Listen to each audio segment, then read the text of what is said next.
«Tomen a mis hijas como pago», dijeron. Pero el hacendado las miró como personas, no como propiedad. Antes de entrar de lleno en la historia, no olvides dar un me gusta al video y contarnos en los comentarios desde dónde nos miras. El sol caía ardiente sobre la llanura, tiñendo de rojo las nubes que se arrastraban perezosas en el cielo. En el pequeño caserío, las paredes de adobe reflejaban la luz anaranjada, y entre ese silencio polvoriento se escuchaban voces apagadas, rumores que corrían de boca en boca. Todos sabían que don Julián, un hombre marcado por la miseria y la botella, debía más de lo que jamás podría pagar. Lo murmuraban en la cantina, lo comentaban en el mercado, lo señalaban en cada esquina. Su deuda con el hacendado era ya una soga apretada en su cuello. Julián no siempre había sido pobre. Alguna vez tuvo un terreno fértil, animales e incluso cierto respeto en la comunidad.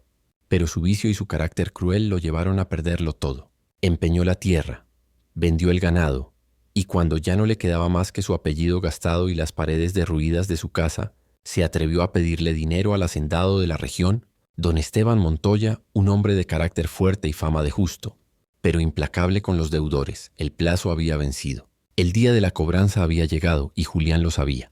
Esa mañana se despertó con el estómago revuelto y la mente nublada por el mezcal de la noche anterior. Miró a sus dos hijas sentadas en un rincón de la choza, remendando ropas con sus manos pequeñas. Eran lo único valioso que le quedaba, aunque para él, cegado por la desesperación, se habían convertido en la moneda final para negociar su pellejo. «Hoy vienen por lo mío», murmuró con voz ronca, clavando sus ojos hundidos en ellas. «Y si no pago, me arrancarán la vida». Las muchachas de apenas 16 y 14 años lo miraron aterradas. No era la primera vez que escuchaban amenazas de muerte rondando sobre la casa. Tampoco era la primera vez que sentían el miedo de perderlo todo. Pero nunca imaginaron que ese día su propio padre tomaría la decisión más cruel de todas. Julián salió a la calle tambaleando, con el sombrero ladeado y el orgullo destrozado. A cada paso los vecinos lo miraban de reojo. Sabían que no tenía nada que ofrecer y se preguntaban qué ocurriría cuando el hacendado llegara. Nadie sospechaba que dentro de la cabeza de aquel hombre rondaba una idea que superaba toda maldad conocida. Al caer la tarde, el retumbar de los cascos anunció la llegada de don Esteban. Montaba un caballo imponente, acompañado de dos capataces que lo seguían a prudente distancia. Su sola presencia imponía respeto. Alto, con mirada firme y gesto severo, era un hombre que no necesitaba levantar la voz para hacerse obedecer. Don Esteban detuvo su caballo frente a la choza de Julián. El silencio se hizo tan pesado que hasta los gallos dejaron de cantar. Con calma calculada, desmontó y se acercó al deudor, que lo esperaba con manos temblorosas. «El plazo terminó, Julián», dijo el hacendado, su voz grave resonando como trueno contenido. «No vine a escuchar excusas, sino a cobrar lo que es mío». El hombre tragó saliva, sudando frío. Miró hacia dentro de la choza, donde sus hijas lo observaban con ojos grandes y llenos de pavor. Entonces, con un gesto desesperado, extendió un brazo hacia ellas. «No tengo tierras ni ganado, don Esteban», dijo en un murmullo rasposo, «pero tengo a mis hijas. Son jóvenes, sanas. Pueden servirle en su hacienda como pago de mi deuda». El silencio se volvió aún más denso, como si el aire mismo se hubiera detenido. Los capataces intercambiaron miradas incrédulas. Y dentro de la choza, las muchachas soltaron un grito ahogado, incapaces de creer lo que acababan de escuchar. Don Esteban permaneció inmóvil. Sus ojos oscuros recorrieron la escena. Las hijas llorando, Julián con la cara desencajada y todo el pueblo observando desde las sombras. Lo que había escuchado no solo lo sorprendía, lo indignaba hasta lo más profundo de su ser. La deuda estaba ahí, sí, pero lo que aquel hombre ofrecía como pago rebasaba toda noción de humanidad. Y en ese instante, don Esteban supo que esa historia no terminaría como todos esperaban. El murmullo del pueblo estalló como un enjambre invisible. Algunos se taparon la boca. Otros giraron el rostro con incredulidad. Nadie, ni el más pobre ni el más ruin, había escuchado jamás que un hombre ofreciera a sus propias hijas como pago de una deuda. Aquella propuesta no solo estremeció a los que estaban presentes, fue como un golpe de martillo que resonó en el alma de todos. Don Esteban el hacendado no dijo palabra en ese primer instante. Se limitó a mirar fijamente a Julián con una mezcla de furia contenida y repugnancia. Sus ojos, duros como el acero, se clavaron en él como si quisieran atravesar su piel y desnudar su vergüenza. Las dos muchachas, en cambio, se lanzaron al suelo llorando. La mayor, Ana, de 16 años, intentó cubrir con su propio cuerpo a su hermana más pequeña, Rosa, como si quisiera protegerla de un lobo hambriento.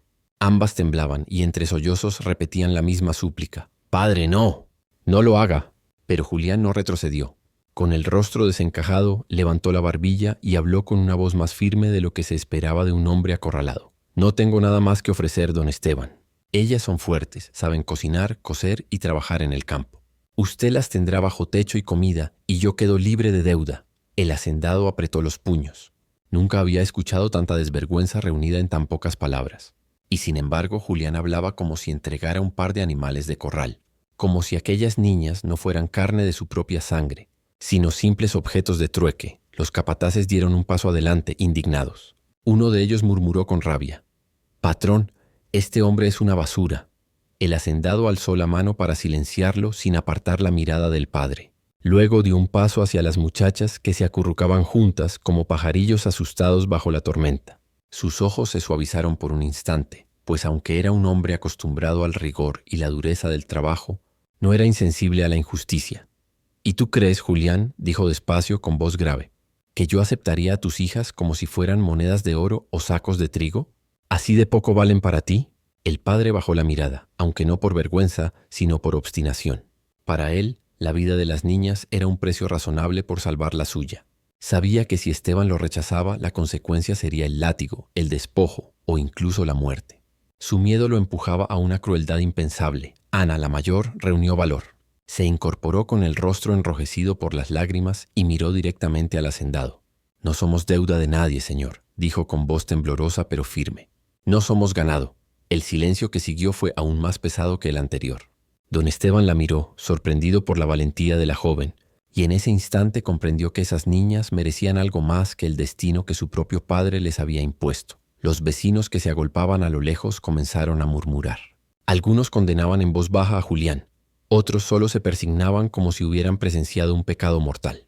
El aire estaba cargado de tensión como si la tierra misma esperara la sentencia. Finalmente Julián, en un intento desesperado por defender su crueldad, levantó la voz. «Usted necesita sirvientas, patrón. Yo no tengo otra cosa. Tómelas y olvídese de mi deuda». Fue la gota que derramó el vaso. Don Esteban dio un paso hacia él y lo miró de frente, tan cerca que Julián sintió la sombra de su autoridad pesar sobre él. «Has firmado tu condena, Julián», le dijo, con voz baja, pero tan cortante como una espada.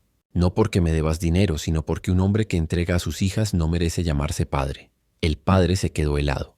Y mientras tanto, las dos muchachas lloraban juntas, sin saber si aquel día sería el final de su libertad o el inicio de un destino aún más incierto. El hacendado tenía que tomar una decisión. Y todos sabían que lo que hiciera en ese momento marcaría la vida de las jóvenes para siempre. El aire del atardecer parecía espesarse alrededor de la choza. El murmullo del pueblo se había apagado, como si nadie osara respirar. Don Esteban permanecía en silencio, con la mirada clavada en Julián. Su porte erguido, su gesto duro y la quietud de su rostro hacían más intensa la tensión que cualquier grito. Los capataces lo observaban con expectación, esperando una orden. Lo natural habría sido que el hacendado arrastrara a Julián frente a todos y lo castigara con látigo hasta borrar de su piel el atrevimiento. O quizá que aceptara a las muchachas como esclavas, pues nadie se atrevía a desafiar sus decisiones. Y sin embargo, Esteban Montoya no era un hombre común. Dentro de su mente se agolpaban pensamientos contradictorios. La deuda era real. Julián le debía dinero, animales y cosechas perdidas. Pero lo que acababa de presenciar superaba los límites de la justicia. Había visto deudores perder sus casas, hombres orgullosos vender hasta sus zapatos, pero nunca a un padre ofrecer la inocencia de sus hijas. Aquello era una abominación. Volvió la vista hacia las muchachas. La mayor, Ana, seguía erguida, temblando pero con la barbilla en alto como si quisiera enfrentar el mundo entero para proteger a su hermana. Esa valentía, en medio de tanta miseria, hizo que el corazón del hacendado se agitara de un modo extraño. Vio en sus ojos algo que no solía encontrar ni en hombres curtidos por la guerra. Dignidad.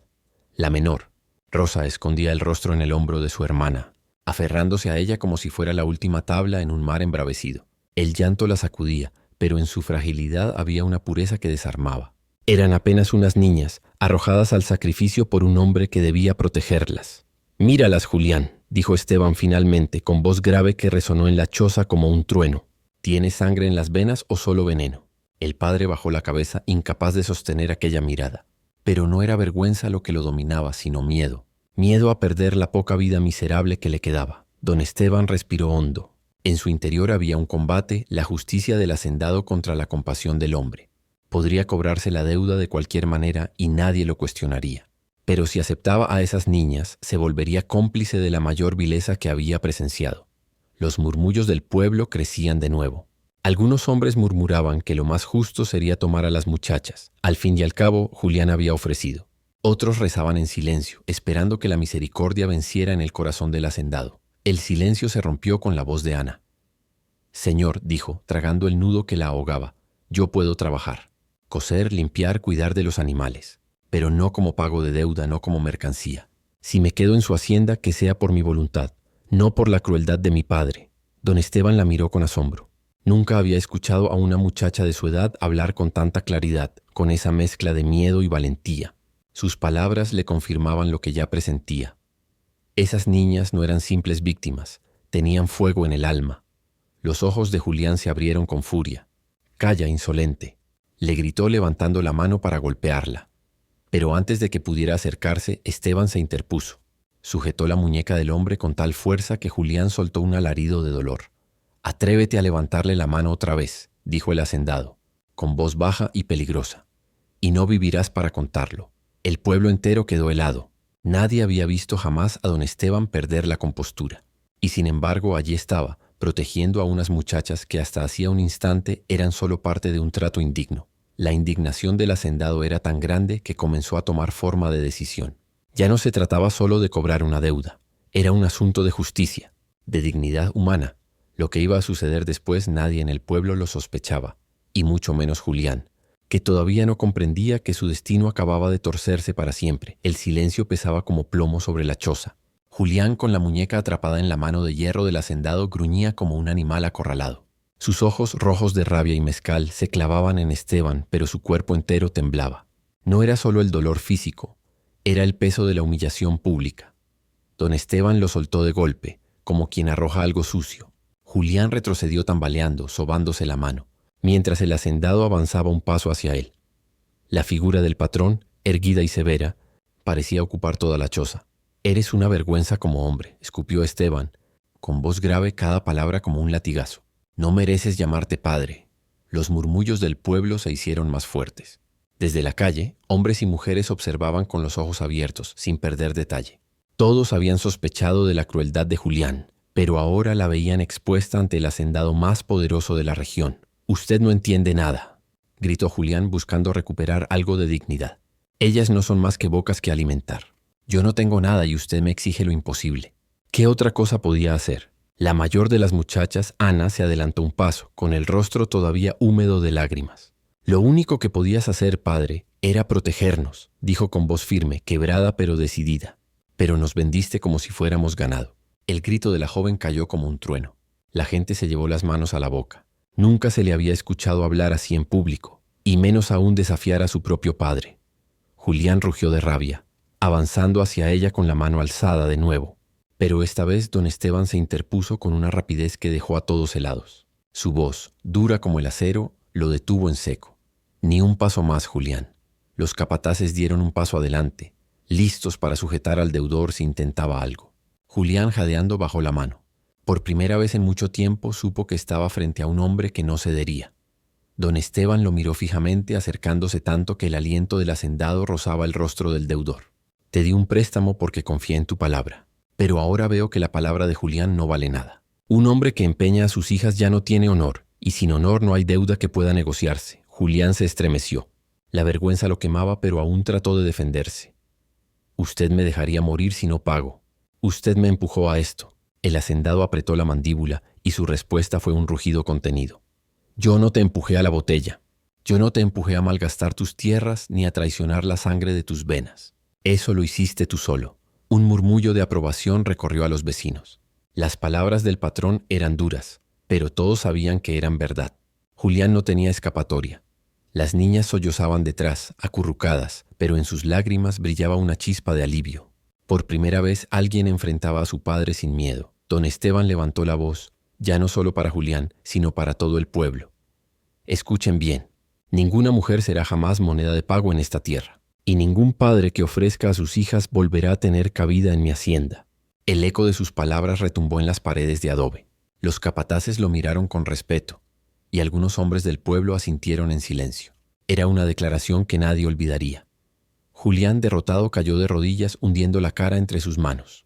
No había súplica que pudiera salvarlo de la deshonra. Pero aún no sabía lo que Esteban decidiría hacer con él. El hacendado respiró hondo, apartando la vista de ese hombre arruinado y volviendo su mirada hacia las niñas.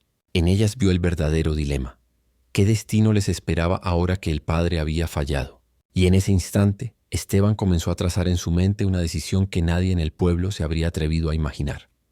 El viento de la tarde soplaba con fuerza, levantando polvo en el patio frente a la choza. La multitud reunida esperaba con ansias la sentencia del hacendado. Todos sabían que lo que decidiera aquel hombre marcaría el destino de las muchachas y, quizá, el futuro del propio pueblo. Don Esteban permanecía de pie, imponente, con los brazos cruzados y la mirada fija en Julián. El padre seguía de rodillas, tembloroso, intentando balbucear excusas entre lágrimas falsas. Pero el hacendado no lo escuchaba ya. En su mente lo que importaba no era la deuda, ni la vergüenza del deudor. Lo que realmente pesaba era la inocencia de esas dos niñas.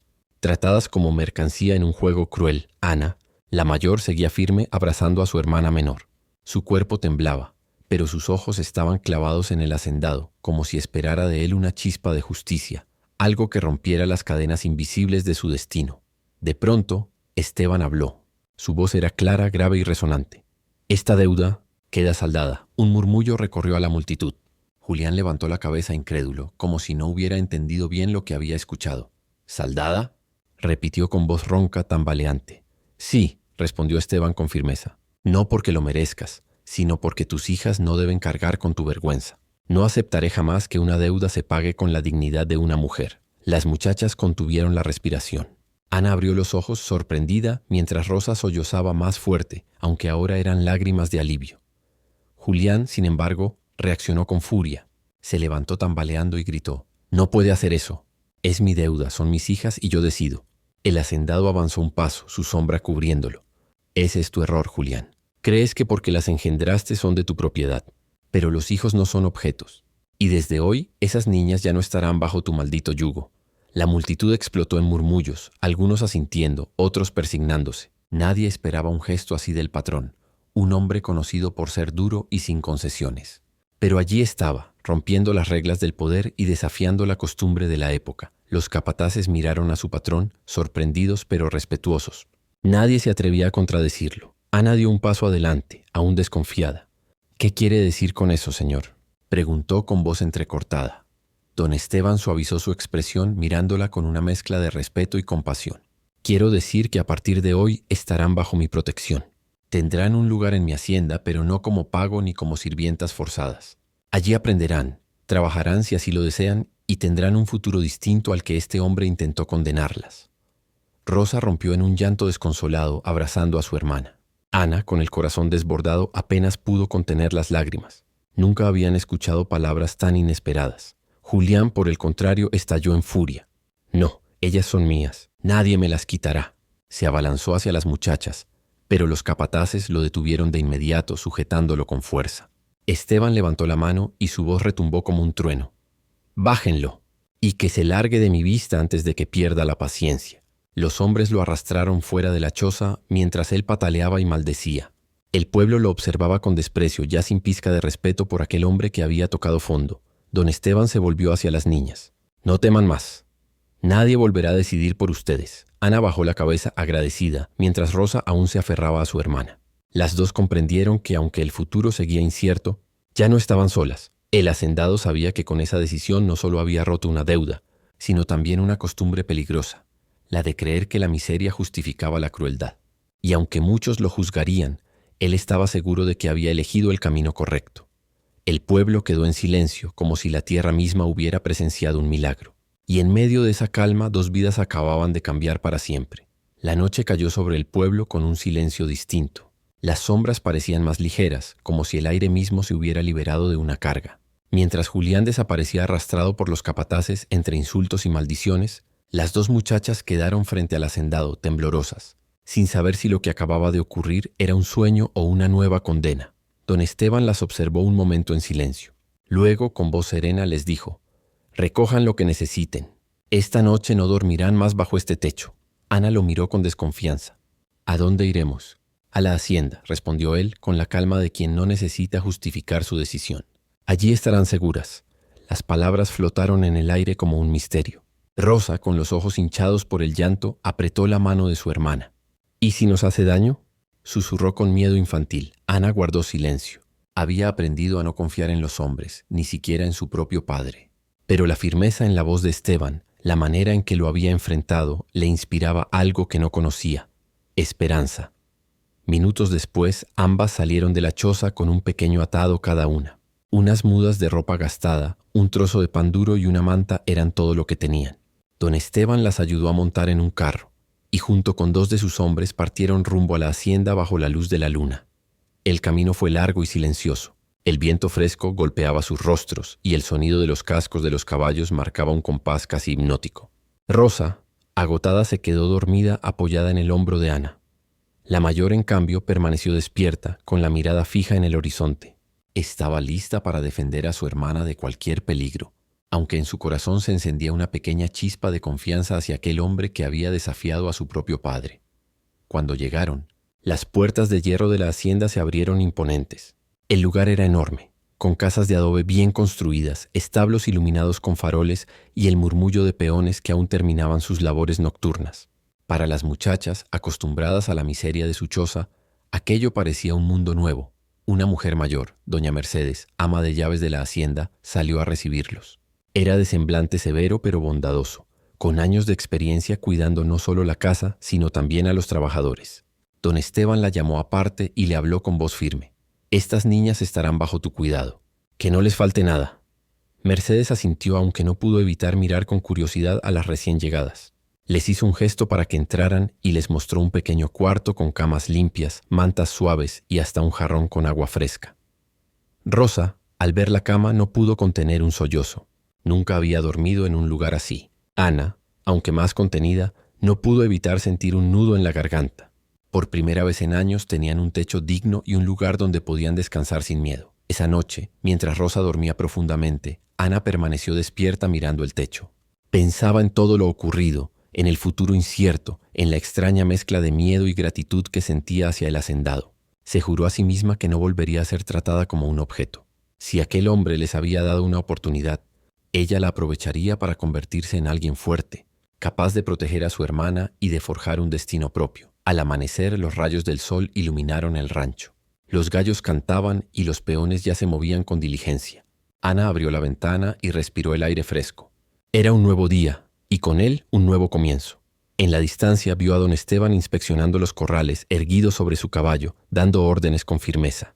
No parecía un salvador sentimental, sino un hombre práctico, acostumbrado a tomar decisiones duras. Y sin embargo, su gesto del día anterior había demostrado que también era capaz de compasión. Ana no lo sabía aún, pero esa hacienda no solo sería un refugio, sería la escuela donde aprendería lo que significaba la dignidad, el trabajo y quizá la esperanza de un destino que jamás imaginó. Los días en la hacienda pasaron con una calma desconocida para las hermanas. Ana y Rosa comenzaban a adaptarse a la rutina, ayudar en la cocina junto a doña Mercedes, aprender a bordar y a veces acompañar a los peones en las tareas más ligeras. Por primera vez, sus manos trabajaban sin miedo a los golpes de un padre ebrio. El ambiente del rancho, aunque duro y disciplinado, era limpio y justo. Don Esteban se mantenía distante, observando a las muchachas sin intervenir demasiado. No buscaba hacerlas sentir como sirvientas, pero tampoco quería tratarlas con condescendencia. Su decisión había sido protegerlas, no condenarlas a una vida de gratitud eterna. Y aún así, cada gesto de las jóvenes, una sonrisa tímida, un esfuerzo honesto por aprender, reforzaba la certeza de que había hecho lo correcto. Pero mientras ellas comenzaban a sanar, en el pueblo, la figura de Julián se consumía en la miseria y la rabia. Nadie lo miraba con respeto ya. Los hombres lo señalaban con desprecio. Las mujeres lo insultaban en silencio, y hasta los niños se burlaban de él llamándolo el que vendió a sus hijas. Esa humillación, más que la deuda rota, lo llenaba de odio. Una noche, sentado en la cantina, juró entre dientes que recuperaría lo que era suyo. «Mis hijas no son de nadie más», masculló con la mirada perdida en la botella. «Me las arrancaron, pero volverán conmigo, aunque sea a la fuerza». Su plan no tardó en tomar forma. Al amanecer, con el rostro desencajado y la ropa hecha jirones, Julián se dirigió hacia la hacienda. Su andar era torpe, pero sus ojos brillaban con una mezcla de desesperación y rabia. Los peones que vigilaban la entrada lo reconocieron de inmediato y le cerraron el paso. «No tienes permiso para entrar», le dijeron con firmeza. Julián escupió al suelo y los miró con odio. «Vengo por mis hijas. Ustedes no pueden detener a un padre». El intercambio llamó la atención de otros trabajadores y pronto el murmullo se extendió por la hacienda. Doña Mercedes, al enterarse, corrió hacia la cocina para advertir a las jóvenes. Rosa palideció y se aferró al brazo de su hermana, mientras Ana apretaba los labios con determinación. «No volveremos con él», dijo Ana con los ojos encendidos. «Prefiero morir antes que regresar a su miseria». Doña Mercedes la tomó de la mano y la tranquilizó. «No están solas. El patrón no permitirá que ese hombre las toque». En ese momento el sonido de cascos anunció la llegada de don Esteban. Montado en su caballo, avanzó hacia la entrada con un porte que imponía silencio. Su sola presencia bastó para que los peones se apartaran y dejaran el camino despejado. «¿Qué haces aquí, Julián?», preguntó con voz grave. El hombre dio un paso adelante con el rostro desencajado. «Vengo por mis hijas. Usted no tiene derecho a retenerlas. Son mías y las quiero de vuelta». El hacendado lo miró con frialdad. «No son tuyas, Julián. Las perdiste el día que intentaste venderlas como si fueran animales. Desde ese momento dejaste de ser padre». Los peones asintieron en silencio, respaldando cada palabra.